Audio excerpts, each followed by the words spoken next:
ओम शांति। 22 जुलाई 2023 प्रातः मुरली। ओम शांति। बाप दादा मधुबन। मीठे बच्चे, आप मुए मर गई दुनिया। बाप का बनना अर्थात देह अभिमान टूटना। एक बाप के सिवाय और कुछ भी याद न आए। प्रश्न है, अंत का समय समीप देखते हुए कौन सा स्लोगन सदा याद रखना है?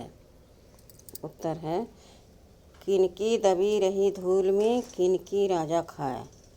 यह स्लोगन सदा याद रखो, क्योंकि अभी दुख के पहाड़ गिरने हैं, सबका मौत होना है। तुम बच्चे तो अभी बाप पर पूरा बलि चढ़ते हो। तुम्हारा सब कुछ सफल हो रहा है।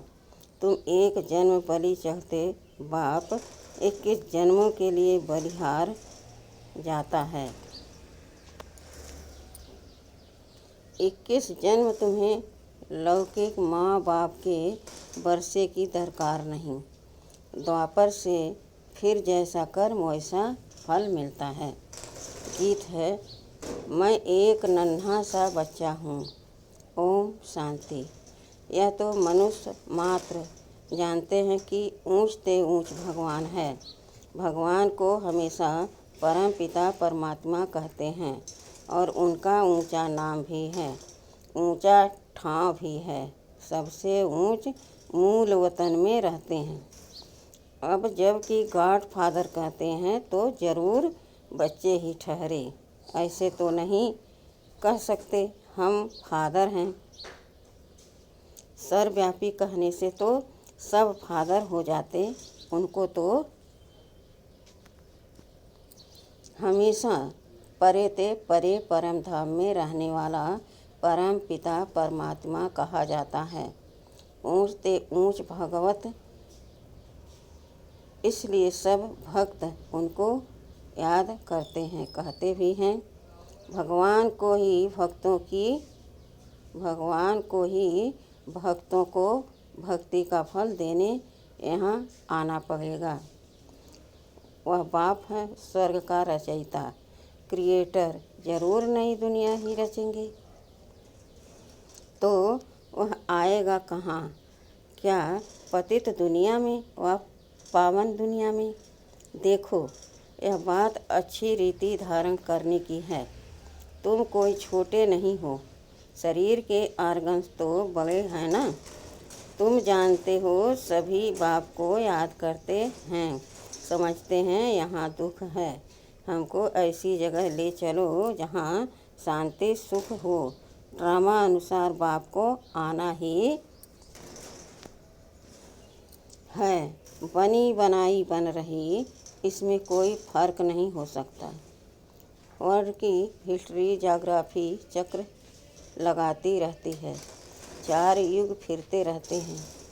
कलयुग के बाद होता है संगम युग। कलयुग और सतयुग के बीच का यह है कल्याणकारी धर्माऊ युग। यह है पुरुषोत्तम युग, अर्थात उत्तम ते उत्तम मर्यादा पुरुषोत्तम बनने का युग। इस युग जैसा उत्तम कोई युग कोई होता नहीं। सतयुग त्रेता का संगम युग कोई ऊंच नहीं है। उसमें तो 2 कला सुख की कम होती है। इस संगम युग की ही महिमा है। तुम जानते हो बाप तो हैं ऊंच ते ऊंच, ऐसे नहीं कि सर्वव्यापी है। बच्चे कितनी भूल करते हैं, परंतु भूल भी ड्रामा अनुसार होनी ही है। मैं फिर आकर अभूल बनाता हूँ। बाप कहते हैं मुझे तुम ऊंच ते ऊंच भगवत कहते हो। मैं फिर तुम बच्चों को अपने से भी ऊंच बनाता हूँ।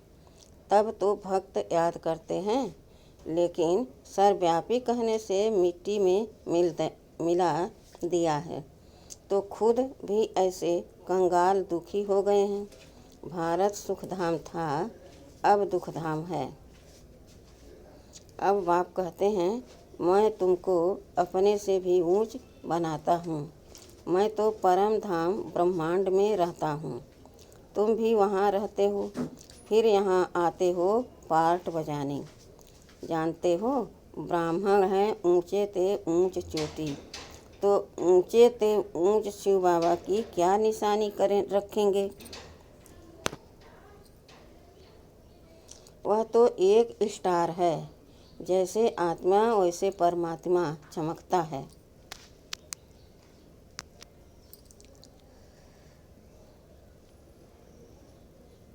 भ्रिकुटी के बीच में अजब सितारा, आत्मा का रूप है ही स्टार। यह बनाया ड्रामा है। इसमें सभी आत्माएं ब्रह्मांड निराकारी झाड़ में रहती हैं, जिसको निर्वाण धाम कहा जाता है। आत्माएं निराकारी दुनिया स्वीट होम से आती हैं। अभी तो दुख धाम है। कितने पार्टीशन हैं। सतयुग में कोई पार्टीशन नहीं था, भारत ही ऊंच खंड था। बाबा को सत्य तुथ कहा जाता है।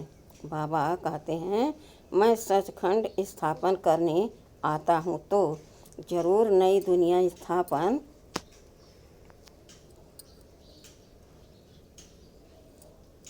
कर पुरानी दुनिया को मिटाना पड़े। जरूर नई दुनिया स्थापन कर पुरानी दुनिया को मिटाना पड़े ना। अभी दुख के तो पहाड़ गिरने वाले हैं। कितनी दबी रहेगी धूल, किनकी दबी रहेगी धूल में, वह भी समझते हैं कि हम जो बांस बनाए आपस में आँख दिखाते हैं, तो आखिर खात्मा तो जरूर होना है।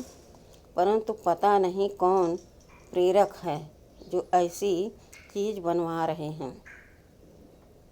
गीता में भी है कि पेट से मूसल निकले।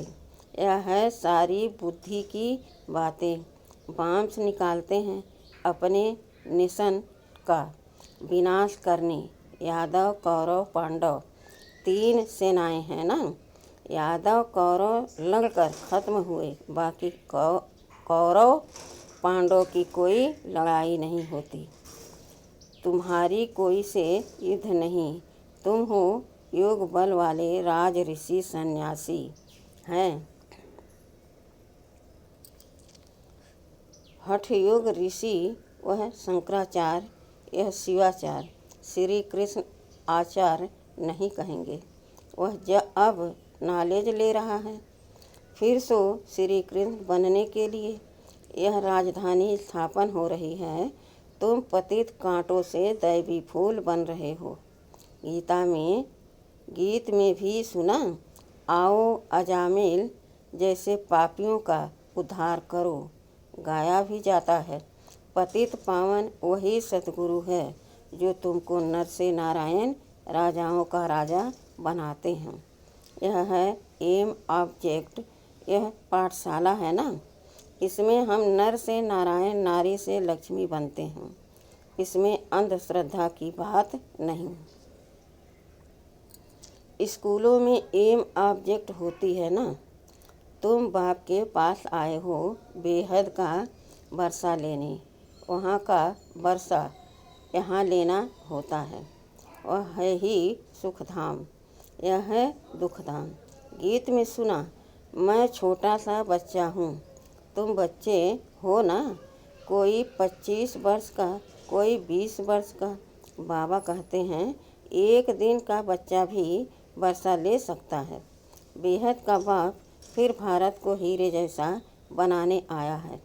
सतयुग में कितने हीरों जवाहरों के महल थे, बात मत पूछो। फिर जब भक्ति मार्ग शुरू होता है तो पतित राजाएं बैठ सोमनाथ जैसा मंदिर बनाते हैं। राजाओं के पास मंदिर होते हैं। आजकल तो बहुत ही मंदिर बनाते रहते हैं। सबसे मुख्य मंदिर किसने बनाया होगा? जो पूज्य से पुजारी बनते हैं, जरूर उन्होंने ही बनाया होगा। आप ही पूज्य, आप ही पुजारी।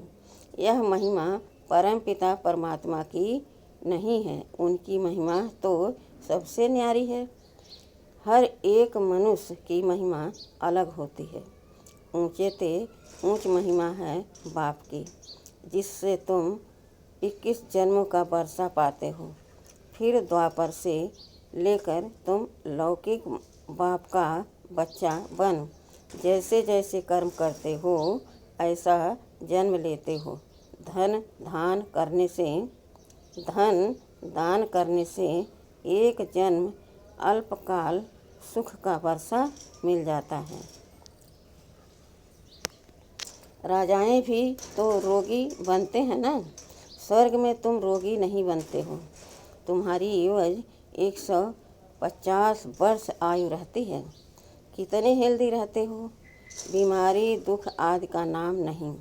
शिव बाबा बच्चों के लिए सौगात ले आते हैं। इसको हथेली पर बहिर्त कहा जाता है। पुरुषार्थ करना चाहिए। चाहे सूर्यवंशी बनो, चाहे चंद्रवंशी बनो, चाहे साहूकार प्रजा, एम ऑब्जेक्ट तो है श्री कृष्ण जैसा बनना। बाकी श्री कृष्ण वाच तो कभी हुआ नहीं है। यह है भगवान वाच। समझाया जाता है यह है रुद्र ज्ञान यज्ञ। स्वराज राजस अर्थात स्वराज्य प्राप्त करने के लिए शास्त्रों में तो बड़ी कहानी लिख दी है। बाप पर बलि चढ़ने से बाप फिर 21 जन्म बलि चढ़ते हैं। बाप तुम बच्चों को ऊंचे ते ऊंच बनाते हैं। ब्रह्मांड में रहने वाले ब्रह्मांड के मालिक ठहरे ना। फिर तुम विश्व के मालिक बनते हो। मैं विश्व का मालिक नहीं बनता हूँ, तुमको बनाने के लिए आता हूँ। तुम कहते भी हो पतित पावन आओ, आकर पावन बनाओ। फिर सर्वव्यापी कैसे ठहरा। सदगति दाता पतित पावन तो एक ही बाप है। इस समय सभी तमो प्रधान बन गए हैं। सतो रजो तमो से सबको पास करना ही है। हर चीज़ पहले सतो प्रधान होती है, फिर तमो प्रधान बनती है।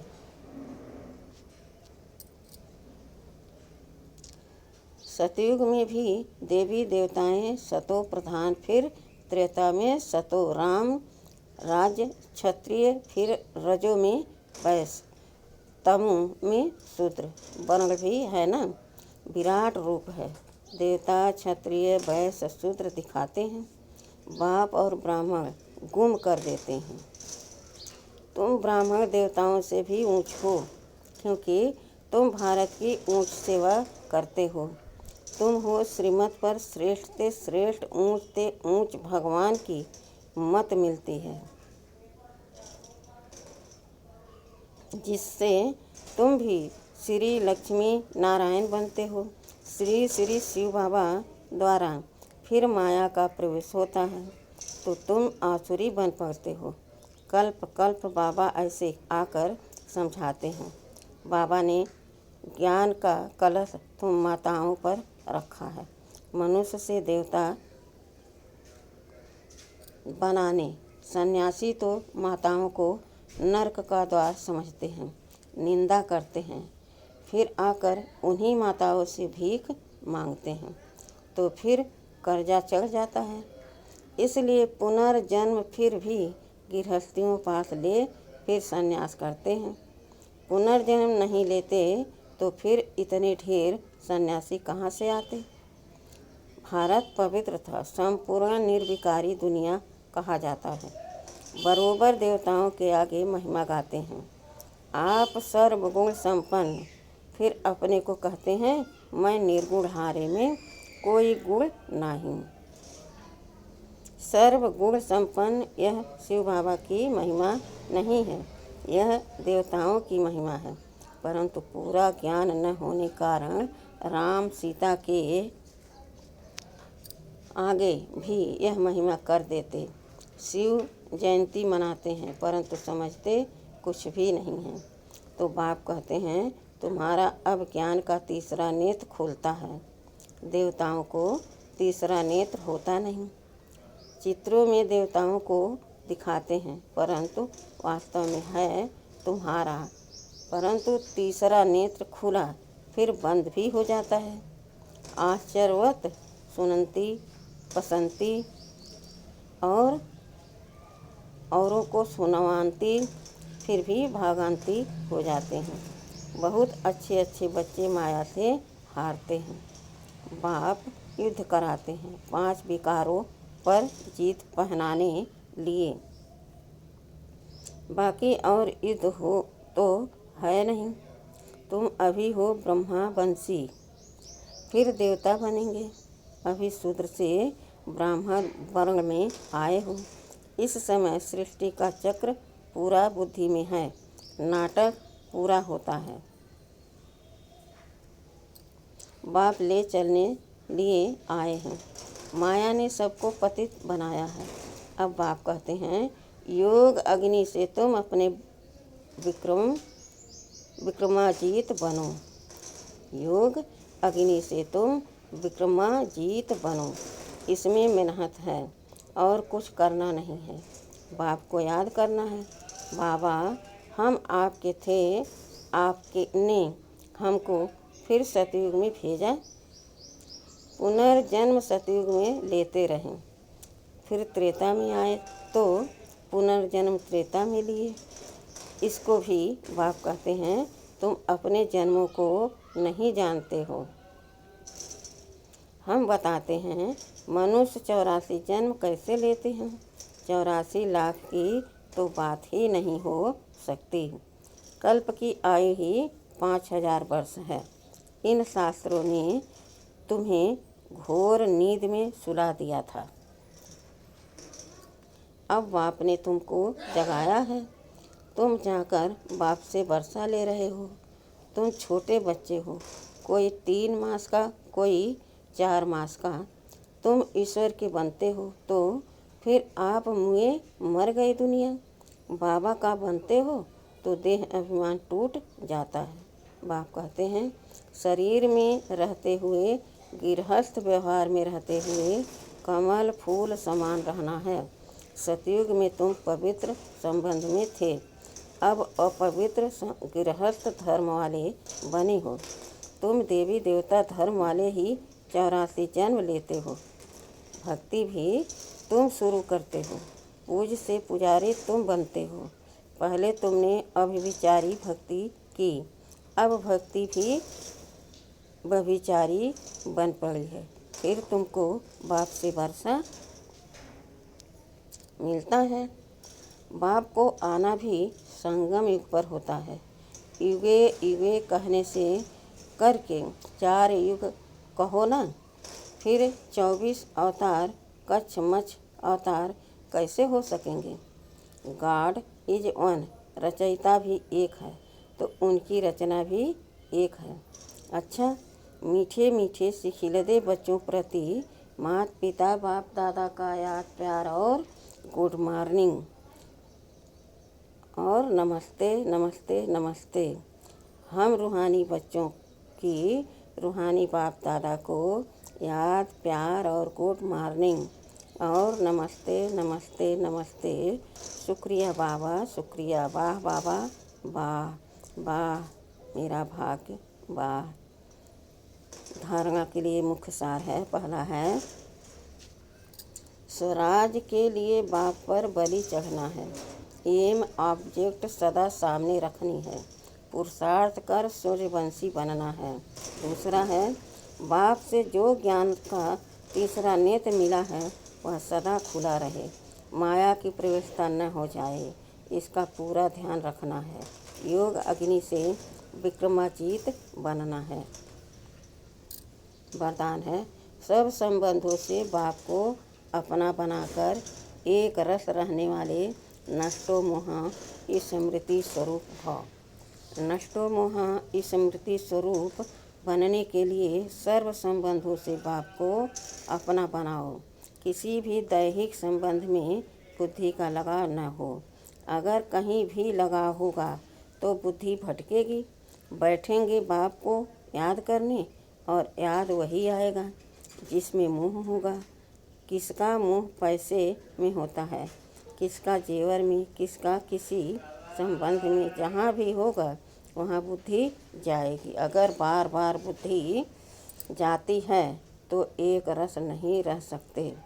स्लोगन है, प्रकृति को दासी बना दो तो उदासी दूर भाग जाएगी। आज का स्लोगन है, प्रकृति को दासी बना दो तो उदासी दूर भाग जाएगी। अच्छा, ओम शांति।